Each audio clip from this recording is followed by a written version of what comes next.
আসসালামু আলাইকুম প্রিয় দর্শক, অন্নমঞ্চের আলোচনায় আপনাদের সকলকে আমন্ত্রণ জানাচ্ছি। গত কয়েকদিন ধরেই সারা পৃথিবীর ১ নম্বর প্রশ্ন, নেতানিয়াহু কি আসলেই মারা গেছেন? আসছেন না কেন মানুষের সামনে? যুদ্ধে সেনাদের সাহস জোগাতে যেখানে প্রধান নেতারা থাকেন সম্মুখ সারিতে, ইরানের আরাঘচির মতো নেতারা মিশে যান জনতার সাথে, সেখানে নেতানিয়াহুর খোঁজই নেই। যেন হাওয়ায় মিলিয়ে গেছেন নেতানিয়াহু, যেন তাকে হাওয়ায় মিলিয়ে দিয়েছে ইরান।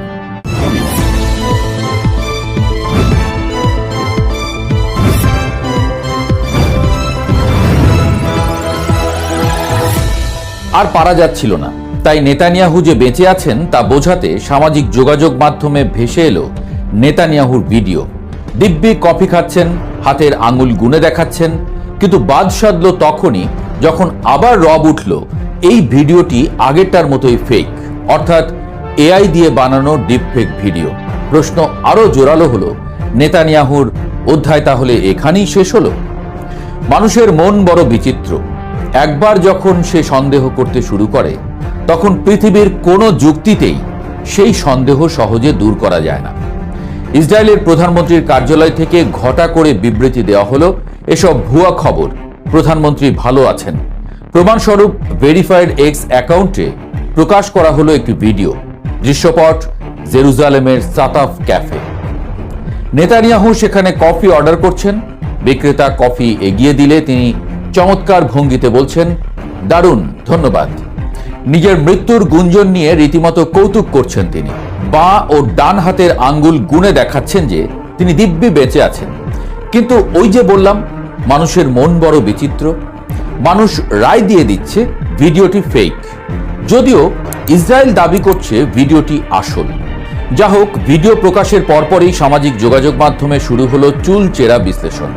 সাধারণ মানুষ তো বটেই, খোদ এক্সের কৃত্রিম বুদ্ধিমত্তার চ্যাটবট ব্রোকো জানিয়ে দিল যে এটি শতভাগ নিশ্চিত একটি এআই বা ডিপফেক।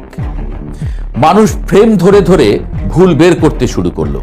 কেউ দেখালো জাদুকরি পকেট, কেউ দেখালো কফির কাপটা মধ্যাকর্ষণ শক্তিকে বুড়ো আঙুল দেখিয়ে শূন্যে ভাসছে।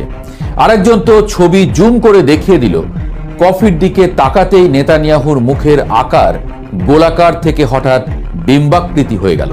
কিভাবে? অনেকে বলল দৃশ্যপটটি বিশ্বাসযোগ্য মনে হলেও আদতে এটি একটি উন্নত প্রযুক্তির কাল্পনিক ভিডিও। মানুষের মনে ততক্ষণে একটি কথাই গেঁথে গেছে, নেতানিয়াহু জনসম্মুখে আসার মতো অবস্থায় নেই, অথবা ইরান তাকে সত্যি গায়েব করে দিয়েছে।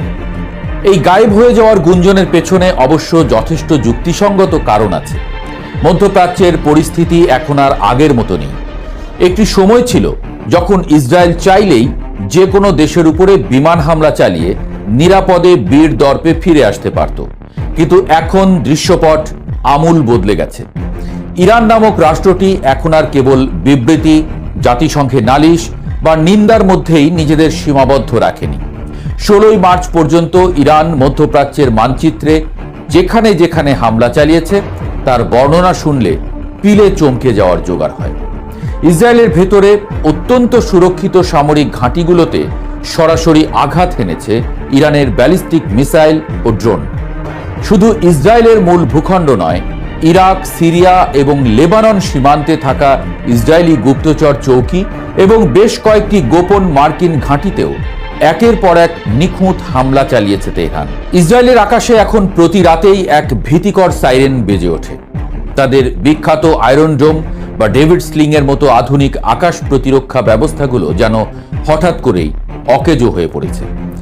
ঝাঁকে ঝাঁকে আসা ড্রোন আর হাইপারসনিক মিসাইলের সামনে তারা পুরোপুরি অসহায়। ইসরায়েলের দিকে ধেয়ে আসা ইরানের এই ভয়ঙ্কর হামলা ইসরায়েল কোনোভাবেই ঠেকাতে পারছে না। সাধারণ মানুষের মনে তাই প্রশ্ন জাগাই স্বাভাবিক, যে দেশের আকাশ এতটা অরক্ষিত, সেই দেশের দুর্দণ্ড প্রতাপশালী প্রধানমন্ত্রী কি সত্যিই নিরাপদে আছেন? এখন প্রশ্ন হলো, পরিস্থিতি এই পর্যায়ে এলো কিভাবে? ইসরায়েল এবং যুক্তরাষ্ট্র আসলে শুরু থেকেই বেশ কিছু মারাত্মক ভুল করে এসেছে, যার খেসারত তাদের এখন দিতে হচ্ছে। রাজনীতিতে অতি আত্মবিশ্বাস অনেক সময় পতনের মূল কারণ হয়। প্রথম ভুলটি ছিল ফিলিস্তিনে, বিশেষ করে গাজায় মাসের পর মাস ধরে সীমাহীন ধ্বংসযজ্ঞ চালিয়ে বিশ্বের সাধারণ মানুষের সহানুভূতি চিরতরে হারিয়ে ফেলা। এরপর যখন তারা দামেস্কে ইরানি কনসুলেটে বা অন্যত্র ইরানের শীর্ষ সেনা কর্মকর্তাদের একের পর এক হত্যা করতে শুরু করলো, তখন তারা ভেবেছিল ইরান হয়তো আগের মতোই শুধু কঠিন প্রতিশোধের ফাঁকা বুলি আউড়ে চুপ হয়ে যাবে। এই হিসাবের বড় ধরনের গরমিলে আজ তাদের চরম মূল্য চোকাতে হচ্ছে। তারা বুঝতে পারেনি যে দশকের পর দশক ধরে ইরান ছায়াযুদ্ধের যে জাল বিছিয়েছে এবং অ্যাক্সিস অফ রেজিস্ট্যান্স তৈরি করেছে তা এখন সরাসরি যুদ্ধে রূপ নিতে প্রস্তুত।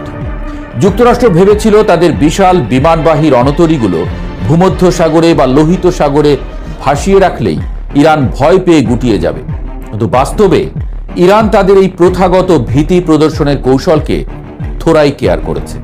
পশ্চিমারা এখন রীতিমতো আতঙ্কে দিন পার করছে। ইউরোপের বড় বড় দেশগুলো যারা এতদিন ইসরায়েলের আত্মরক্ষার অধিকারের কথা বলে গলা ফাটিয়েছিল, তারা এখন হঠাৎ করেই সুর নরম করেছে। তারা স্পষ্ট বুঝতে পারছে যে মধ্যপ্রাচ্যে একটি সর্বাত্মক যুদ্ধ শুরু হলে তার আঁচ সরাসরি ইউরোপের গায়ে এসেও লাগবে।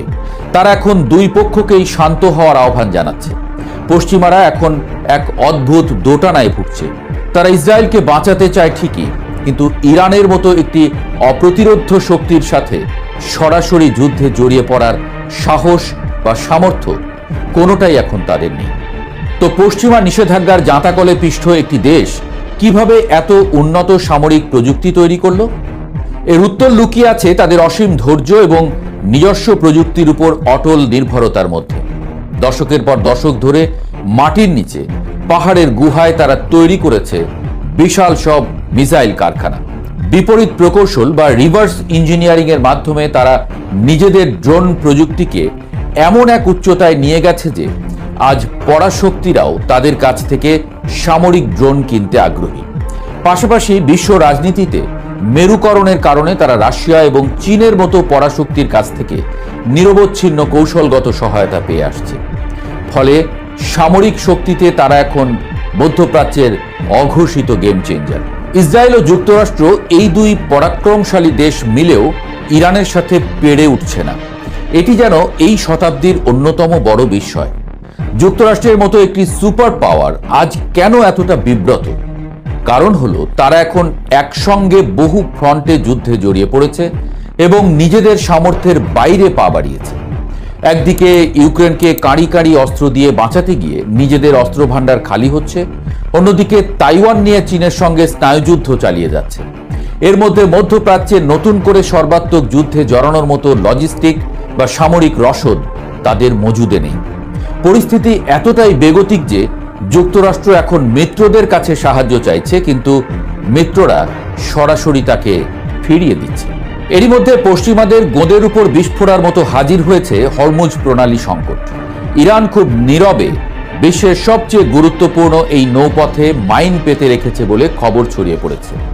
এই একটি প্রণালী দিয়ে বিশ্বের প্রায় 20% জ্বালানি তেল পরিবাহিত হয়। এই পথ বন্ধ হয়ে যাওয়া মানে বিশ্ব অর্থনীতির হৃৎপিণ্ড সাময়িকভাবে স্তব্ধ হয়ে যাওয়া। তেলের বাজার কি শান্ত হবে? এই প্রশ্নের উত্তর আপাতত না। আন্তর্জাতিক বাজারে জ্বালানি তেলের দাম ইতোমধ্যে আকাশ ছুঁতে শুরু করেছে।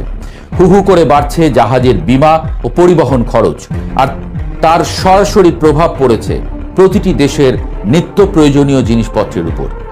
যুদ্ধ শুধু মধ্যপ্রাচ্যে হচ্ছে, কিন্তু তার উত্তাপ ছড়াচ্ছে সারা বিশ্বের সাধারণ মানুষের রান্নাঘরে। পৃথিবীতে কোনো সাম্রাজ্যই চিরকাল টিকে থাকে না। একসময় রোমান সাম্রাজ্যের পতন হয়েছিল, ব্রিটিশ সাম্রাজ্যেও সূর্য ডুবেছে। ইসরায়েল এবং যুক্তরাষ্ট্রের বর্তমান এই অসহায়ত্ব দেখে অনেকের মনেই প্রশ্ন জাগছে, মধ্যপ্রাচ্যে পশ্চিমা আধিপত্যের কি তবে অবসান ঘটতে চলেছে?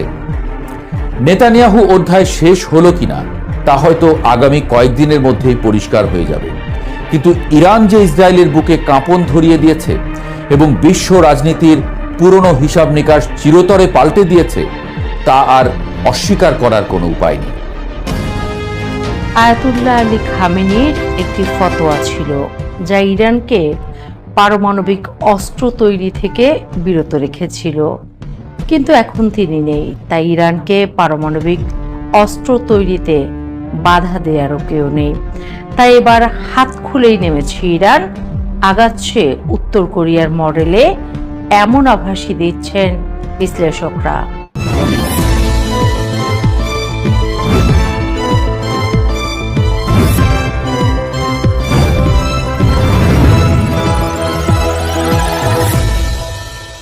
বিশ্লেষকরা বলছেন, যেভাবে ইরানের উপর হামলা চালাচ্ছে পশ্চিম, তাতে টিকে থাকার জন্য পারমাণবিক অস্ত্র তৈরি করাটাই তাদের কাছে এখন সবচেয়ে যৌক্তিক মনে হতে পারে। পারমাণবিক জ্ঞান তো আর বোমা মেরে ধ্বংস করা যায় না। যদি সত্যি ইরান এখন সেই পথে হাঁটে, তাহলে আর বেশি দিন সময়ও লাগবে না, কারণ ইরানের হাতে পর্যাপ্ত ইউরেনিয়াম আছে। আর ইরান যদি তা বানিয়েও ফেলে, তার পুরো দায়ভার ট্রাম্প এবং নেতানিয়াহুকে নিতে হবে বলে মনে করছেন অনেক বিশ্লেষক। সোজা হিসেব, ইরানের খামেনি শাসন উল্টে দাও, পরে ইরানের তেলের নিয়ন্ত্রণ নিয়ে নাও, সাথে পারমাণবিক অস্ত্র যাতে হাতে না পায় ইরান, সেই ব্যবস্থাও। এই সোজাসাপটা হিসেব কষেই ইরানে হামলে পড়েছিল যুক্তরাষ্ট্র, ইসরায়েল। কিন্তু যুদ্ধের এতদিন পরে এসে দুনিয়া বুঝতে পারছে সাপের লেজে পা দিয়েছিল ট্রাম্প, নেতানিয়াহুরা। বিশ্লেষকরা বলছেন, এই পর্যায়ে এসে যুদ্ধের নিয়ন্ত্রণটাই হারিয়ে ফেলেছে ইসরো মার্কিন গং। যুদ্ধ জিনিসটা বড়ই অদ্ভুত। শুরু করার সময় সবাই ভাবে চাবিকাঠি বুঝি তাদের হাতেই আছে। আটঘাট বেঁধে নিখুঁত অঙ্ক কষে যখন কোনো পরাশক্তি ময়দানে নামে, তখন মনে হয় কয়েকদিনের মধ্যেই হয়তো সব শেষ হয়ে যাবে। ডোনাল্ড ট্রাম্প এবং বেনিয়ামিন নেতানিয়াহুর হিসেবটাও তেমনই ছিল। সোজা হিসেব, আকাশ থেকে বোমার বৃষ্টি ঝরাও, ইরানের পারমাণবিক স্থাপনা গুড়িয়ে দাও, শীর্ষ নেতাদের সরিয়ে দাও, আর তারপর বিজয়ীর বেশে ঘরে ফেরো। গত 28 ফেব্রুয়ারি অপারেশন এপিক ফিউরি নামের এই মহাযজ্ঞ শুরু হওয়ার পর প্রথম কয়েকদিন হয়তো তাদের সেই দম্ভ কিছুটা হলেও সত্যি মনে হচ্ছিল। হাজার হাজার সামরিক ও বেসামরিক স্থাপনা ধ্বংস হলো, নিহত হলেন ইরানের সর্বোচ্চ ধর্মীয় নেতা আয়াতুল্লাহ আলী খামেনি। মনে হচ্ছিল ইরান বুঝি তাসের ঘরের মতো ভেঙে পড়বে, কিন্তু বাস্তবে যুদ্ধ কোনো অঙ্কের খাতা নয় যে দুয়ে দুয়ে 4 মিলে যাবে। 3 সপ্তাহ পার হওয়ার পর এখন যে দৃশ্যপট আমরা দেখছি, তা একেবারে সম্পূর্ণ ভিন্ন এক গল্প বলছে। বোমার আঘাতে হয়তো অনেক কিছু গুড়িয়ে দেওয়া যায়, কিন্তু একটি দেশের প্রতিশোধ স্পৃহাকে অত সহজে নিশ্চিহ্ন করা যায় না। বিশ্লেষকরা এখন বলছেন, যে যুদ্ধের সূচনা হয়েছিল প্রবল দম্ভ নিয়ে, সেই যুদ্ধের লাগামটা এখন যুক্তরাষ্ট্র ও ইসরায়েলের হাত থেকে ফসকে যাচ্ছে। অবশ্যই সামরিক দিক থেকে দেখলে যুক্তরাষ্ট্র ও ইসরায়েল ভয়াবহ এক ধ্বংসযজ্ঞ চালাতে সক্ষম হয়েছে। আকাশপথের পুরো নিয়ন্ত্রণ এখন তাদের হাতে। ইরানের আকাশে মার্কিন B-1 বোমারু বিমানগুলো যেন বিনা বাধায় টহল দিচ্ছে। পরিসংখ্যান বলছে, যুদ্ধের প্রথম দিনের তুলনায় ইরানের ব্যালিস্টিক মিসাইল ও ড্রোন ছোড়ার হার প্রায় 90% কমে গেছে। নাতাঞ্জ এবং ফোর্দোর মতো অত্যন্ত সুপরিকল্পিত পারমাণবিক স্থাপনাগুলোতে আঘাত হানা হয়েছে। এমনকি ইরানের নৌবাহিনীর বড় একটি অংশকেও অকেজো করে দেওয়া হয়েছে বলে মার্কিন সামরিক বিশ্লেষকরা দাবি করেছেন। এই দিক থেকে দেখলে মনে হতে পারে মার্কিন ইসরায়েল জোট তাদের লক্ষ্য অর্জনে অনেকটাই সফল। তাদের কৌশল ছিল ইরানের সামরিক মেরুদণ্ড ভেঙে দেয়া, আর তারা সেই পথেই হাঁটছে। কিন্তু মুদ্রার উল্টো পিঠটা বেশ অন্ধকার। ইরান পুরোপুরি ধ্বংস হয়ে যায়নি, উল্টো তারা ঘুরে দাঁড়িয়েছে এক মরিয়া ও অসম যুদ্ধের কৌশল নিয়ে। তাদের হাতে থাকা অবশিষ্ট মিসাইল এবং ড্রোনগুলো এখন প্রতিনিয়ত আঘাত হানছে উপসাগরীয় অঞ্চলে থাকা মার্কিন সামরিক ঘাঁটিগুলোতে। পরিস্থিতি এমন পর্যায়ে পৌঁছেছে যে হাজার হাজার মার্কিন নাগরিক মধ্যপ্রাচ্য ছাড়তে বাধ্য হচ্ছেন। এই অঞ্চলে যুক্তরাষ্ট্রের মিত্র দেশগুলো তাদের মিসাইল প্রতিরক্ষা ব্যবস্থা ইন্টারসেপ্টর ফুরিয়ে যাওয়ার আশঙ্কায় ভুগছে। ইসরায়েলের আকাশেও প্রতিনিয়ত হানা দিচ্ছে ইরানি ড্রোন। এ পর্যন্ত ইসরায়েলে 15 জন এবং ইরানে 1400 জনেরও বেশি মানুষের মৃত্যু হয়েছে। এর মধ্যে মার্কিন সেনার মৃত্যুও এড়ানো যায়নি। একদিকে যখন যুক্তরাষ্ট্র প্রতিদিন প্রায় $11 বিলিয়ন এই যুদ্ধের পেছনে উড়িয়ে দিচ্ছে, অন্যদিকে তখন বডি ব্যাগগুলো ফিরে যাচ্ছে নিজেদের দেশে। তবে এই যুদ্ধের সবচেয়ে বড় ধাক্কাটা হয়তো সামরিক নয়, অর্থনৈতিক। আর সেই ধাক্কার কেন্দ্রবিন্দুতে রয়েছে হরমুজ প্রণালী। এটি কেবল একটি জলপথ নয়, এটি যেন গোটা বিশ্বের অর্থনীতির শ্বাসনালী। ডোনাল্ড ট্রাম্প হয়তো ভেবেছিলেন ইরানকে সহজেই কোণঠাসা করে ফেলা যাবে, কিন্তু তেহরান তাদের তুরুপের শেষ তাসটি ঠিকই খেলেছে। তারা হরমুজ প্রণালী বন্ধ করে দিয়েছে এবং সেখানে মাইন বিছিয়ে দিয়েছে।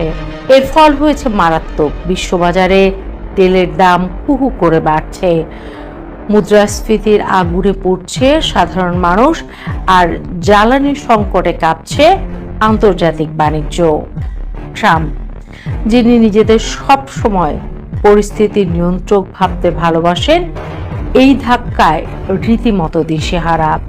তিনি মিত্র দেশগুলোর কাছে সাহায্য চেয়েছিলেন যেন তারা যুদ্ধ জাহাজ পাঠিয়ে হরমুজ প্রণালী উন্মুক্ত করতে সহায়তা করে। কিন্তু অবাক করা বিষয়, যুক্তরাজ্যের মতো দীর্ঘদিনের বিশ্বস্ত মিত্ররাও এই আহ্বানে সাড়া দেয়নি। ট্রাম্পের খামখেয়ালিপানা, আন্তর্জাতিক আইনের তোয়াক্কা না করা এবং কোনো সুনির্দিষ্ট পরিকল্পনা ছাড়া যুদ্ধে ঝাঁপিয়ে পড়ার কারণে মিত্ররা এখন অনেকটাই মুখ ফিরিয়ে নিয়েছে। আর এই ঘোলা জলে মাছ শিকার করছে রাশিয়া ও চীন। তারা মার্কিন এই হঠকারিতার পুরো ফায়দা লুটছে। যুদ্ধের আরেকটা বড় সমীকরণ ছিল ইরানের প্রক্সি নেটওয়ার্ক ধ্বংস করা। খামেনি এবং অন্যান্য শীর্ষ নেতাদের হত্যার পর মনে করা হয়েছিল প্রক্সি সশস্ত্র গোষ্ঠীগুলো নেতৃত্বহীন হয়ে পড়বে, কিন্তু বাস্তবে ঘটেছে উল্টোটা। কেন্দ্রীয় নিয়ন্ত্রণ হারিয়ে এই গোষ্ঠীগুলো এখন আরো মরিয়া হয়ে উঠেছে। তারা এখন আর তেহরানের নির্দেশের অপেক্ষায় নেই, উল্টো যার যার জায়গা থেকে নিজেরাই মার্কিন ও ইসরায়েলের স্বার্থে আঘাত হানছে। এটি এক ধরনের বিকেন্দ্রীভূত আতঙ্ক তৈরি করেছে, যা নিয়ন্ত্রণ করা অনেক বেশি কঠিন। যুদ্ধ শুরু করা সহজ, কিন্তু শেষ করা কঠিন। মার্কিন প্রশাসন এখন সেই কঠিন সত্যের মুখোমুখি। ডোনাল্ড ট্রাম্প হয়তো দ্রুত একটি বিজয় ঘোষণা করে ঘরে ফিরতে চেয়েছিলেন, কিন্তু জর্জ ডব্লিউ বুশের মতো স্থলপথে আক্রমণ চালানোর সাহস বা ইচ্ছা তার নেই। তিনি চেয়েছিলেন আকাশ থেকে বোমা বর্ষণ করে একটি বিজয় ছিনিয়ে আনতে, কিন্তু এখন তারা এমন এক চোরাবালিতে আটকে গেছেন যাকে বলা যায় অনন্ত যুদ্ধ বা ফরএভার ওয়ার। অন্যদিকে ইসরায়েলের প্রধানমন্ত্রী বেনিয়ামিন নেতানিয়াহুর হিসাবটা ভিন্ন। নিজের রাজনৈতিক অস্তিত্ব টিকিয়ে রাখার জন্য তার এই যুদ্ধটা চালিয়ে যাওয়া প্রয়োজন। লেবানন এবং ইরান সবখানেই তিনি এক ধ্বংসলীলায় মেতেছেন। বেসামরিক মানুষ, ঘরবাড়ি কিছুই বাদ যাচ্ছে না। 28 ফেব্রুয়ারি পিনাবে মার্কিন মিসাইল হামলায় শতাধিক স্কুল ছাত্রীর মর্মান্তিক মৃত্যু এই যুদ্ধের ভয়াবহতা ও নৈতিক স্খলনের এক জ্বলন্ত প্রমাণ। আন্তর্জাতিক আইন বা জেনেভা কনভেনশন যেন এখন শুধুই বইয়ের পাতায় বন্দী। যদিও নেতানিয়াহু ইরানের হামলায় মারা গেছেন এমন খবর বাতাসে ঘুরছে, সেটা নিশ্চিত করতে আমাদের কিছুদিন অপেক্ষা করতে হবে। ইরানের বিপ্লবী গার্ডের সিনিয়র অফিসার মোহসেন রেজায়ের সাম্প্রতিক একটি কথা বেশ তাৎপর্যপূর্ণ। তিনি বলেছেন, যুদ্ধের সমাপ্তি এখন আমাদের হাতে। 3 সপ্তাহ আগে যে ইরান হয়তো কিছুটা কোণঠাসা ছিল, সেই ইরান এখন বুঝতে পারছে যে সময় তাদের পক্ষে কাজ করতে পারে। হরমুজ প্রণালীর নিয়ন্ত্রণ, বিশ্বজুড়ে জ্বালানি তেলের দাম বৃদ্ধি এবং যুক্তরাষ্ট্রের অভ্যন্তরীণ রাজনীতিতে, বিশেষ করে আসন্ন মিড টার্ম নির্বাচনে এই যুদ্ধের বিরূপ প্রভাব সব মিলিয়ে ওয়াশিংটনের জন্য এক দম বন্ধ করা পরিস্থিতি তৈরি হয়েছে। মানুষ বড়ই অদ্ভুত প্রাণী, সে নিজের পাতা ফাঁদে নিজেই পা দেয়। ট্রাম্প এবং নেতানিয়াহু ভেবেছিলেন তারা ইরানের নিয়ন্ত্রণ নেবেন, কিন্তু এখন মনে হচ্ছে তারা নিজেরাই নিজেদের নিয়ন্ত্রণের বাইরে চলে গেছেন। ইতিহাস হয়তো এই সময়টাকে মনে রাখবে এমন এক অধ্যায় হিসাবে, যেখানে অপরিকল্পিত সিদ্ধান্ত ডেকে এনেছিল এক ভয়াবহ বৈশ্বিক বিপর্যয়। তাতে ভুগতে হয়েছিল সারা পৃথিবীর মানুষকে, আর পারমাণবিক অস্ত্র বানাতে বাধ্য হয়েছিল ইরান।